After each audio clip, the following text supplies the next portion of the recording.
On April 21st, 2017, ToshDeluxe would claim to verify the legendary extreme demon, Devil Vortex. This was big news in the community. For those of you who don't understand how significant this actually is, I have the April 21st, 2017 demon list pulled up. Now, this demon list is obviously outdated. We now know that Sonic Wave is way above Yatagarasu. If we applied the current standards we have today, it would go Erebus, then Yata, then Sonic Wave. But that's besides the point.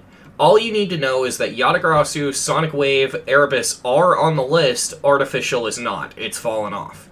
So if we go off of this and the fact that Devil Vortex is still on the list, Devil Vortex would go between Artificial Ascent and Erebus, meaning ToshDeluxe was claiming to verify a new top 4. There were, of course, people who were speculative about it, just mainly because ToshDeluxe already wasn't a very trustworthy figure in the community. But that's when people started to really think about it, and they noticed something peculiar. See, if you ever decided to play Devil Vortex in the editor, or just go into the editor of the level for whatever reason, which you could easily do because the level was copyable, if you scrolled up at 75% right here, you would see a mysterious arrangement of saw blades. These saw blades count up to exactly 54 objects, which will be important later.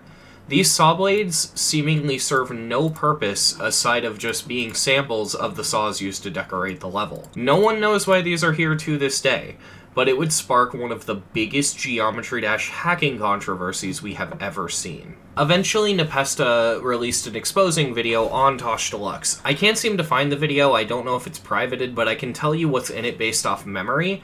Basically, what Nepesta accused ToshDeluxe of doing is making certain difficult parts of the level invisible auto and other parts not invisible auto. For those of you who don't know what an invisible auto is, an invisible auto is essentially where you place jump pads and gravity changes in the level in such a way where the level plays itself. You then go ahead and make all of the pads and jump rings and gravity changes invisible, and then you turn on low detail mode. It creates the illusion that a human being or a bot is playing the level, when in reality, it's just an auto. In Nepesta's exposing video, Nepesta would proceed to explain with admittedly flawed math that it would take exactly 54 jump pads to make the level auto in the most difficult parts. And now, I need to make something very clear, as it's an important distinction to make for later. He is not saying that the entirety of the second half of the level was invisible auto. He's saying that very specific difficult parts, like one wave part or one ball part, would have been invisible auto. Sure enough, if you go back to ToshDeluxe's verification video for Devil Vortex, it shows him typing in the past for the level, it shows him doing everything. The one thing the video does not show is him clicking share and him actually uploading the level to the servers. ToshDeluxe would make a response video to this accusation video, and the response, to say the least, just was not good. To explain against the actual accusation, he split it into two parts. The first part was explaining that Nepesta's math was all filled with assumptions, which granted it was, I agree, but the second part is where the flaw comes in. He proceeds to explain that the reason the saw blades were placed on the top of the level like this is specifically so that he could copy and use those objects to buff the level.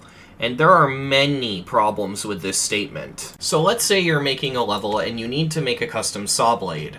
In this case, let's do it exactly how Devil Vortex does it, just not with the same colors. What we're going to do is we're going to place these saw blades down, and in these saw blades we're going to take hollowed out blocks. We're going to place these, and we're going to place them a layer above the saw. And then for the small saw, we have to make it smaller. There we go. We have our Devil Vortex saws. So this is where things get interesting. The idea is now that we have these saws above the level, we could highlight them and we could copy them and paste them as needed. And that is the idea of these custom things. There is, however, a much easier method, and that method is simply selecting the object and saving it as a custom object. This is very odd because this method is very primitive and old and no one does this.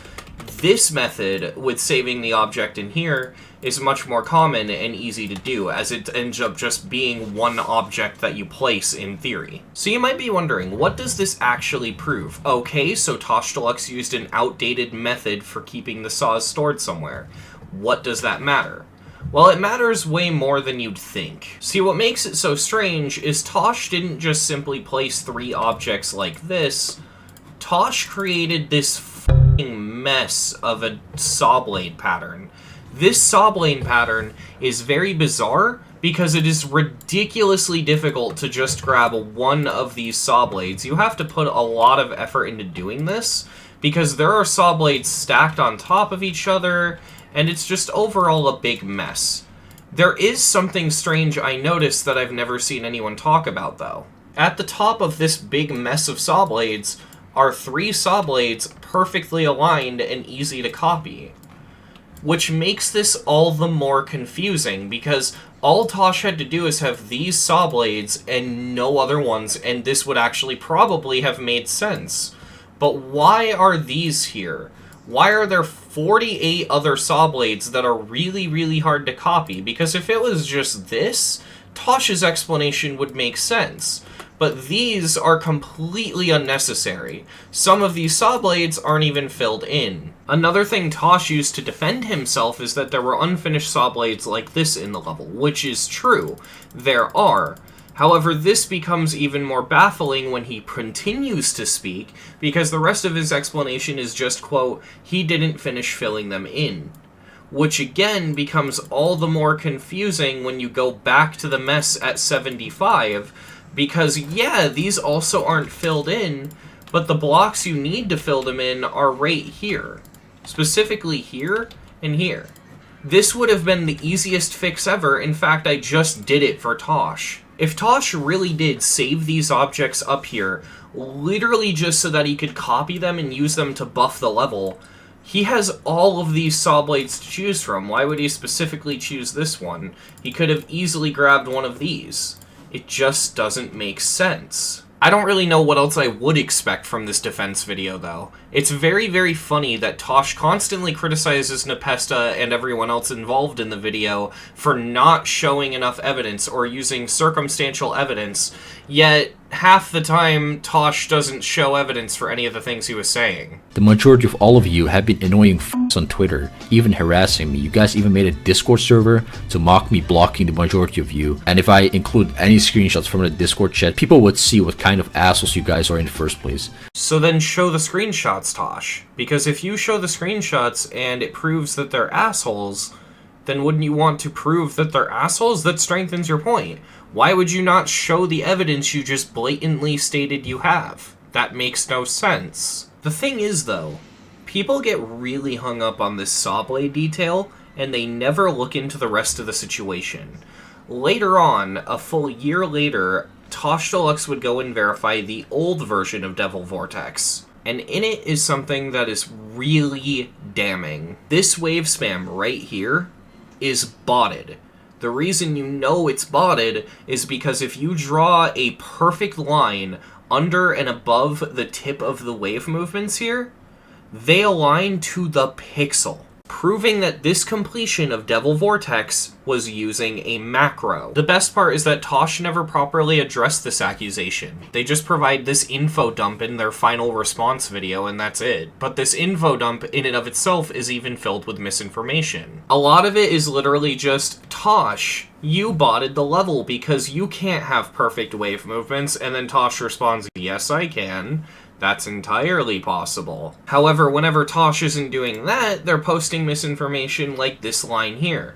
Actually trying to do more accurate similar wave movements on lower hertz is harder.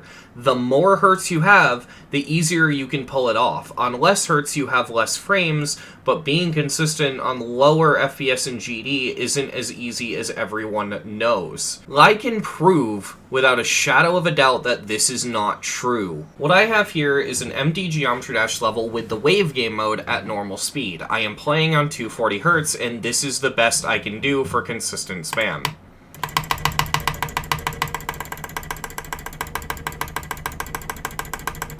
Some parts might line up a little bit, but you will never get a perfect measurement out of that. However, this is what the same level looks like on 15 FPS when I spam.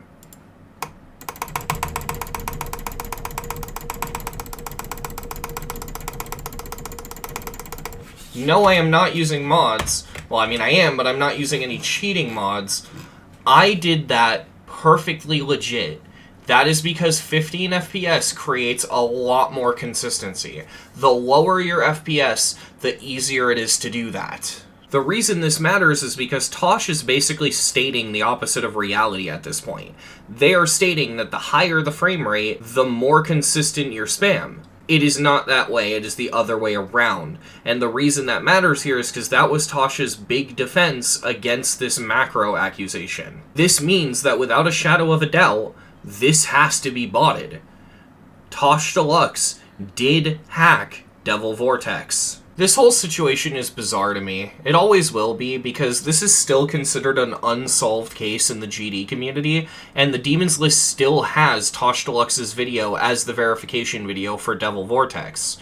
And that never will sit right with me, because here's the kicker. The macro thing didn't happen in the original Devil Vortex verification. It happened a year later when he verified old Devil Vortex. Old Devil Vortex is easier than the version he claimed to verify a year prior. What this means is that a year after verifying Devil Vortex, he still was not good enough to beat even the easier version of Devil Vortex. Let that sink in. So being able to look back with all of this knowledge, did ToshDeluxe hack Devil Vortex? 100% I am sure ToshDeluxe did hack Devil Vortex. Does it matter though? Not really. Ever since ToshDeluxe's hacked verification of Devil Vortex, a ton of people have come back and beaten it legitimately. And so even if Tosh hacked Devil Vortex, you could just argue that whoever beat Devil Vortex first after Tosh uploaded it was the true verifier, which is a really interesting way of looking at it. So with that being said, ToshDeluxe hacked Devil Vortex. I hope you all enjoyed this video, and if you did, please go ahead and subscribe and leave a comment. It's greatly appreciated. I will respond to any questions I see in the comment section. I try to get to as many as I can. I really appreciate all of the support on my videos recently, and thank you so much for watching.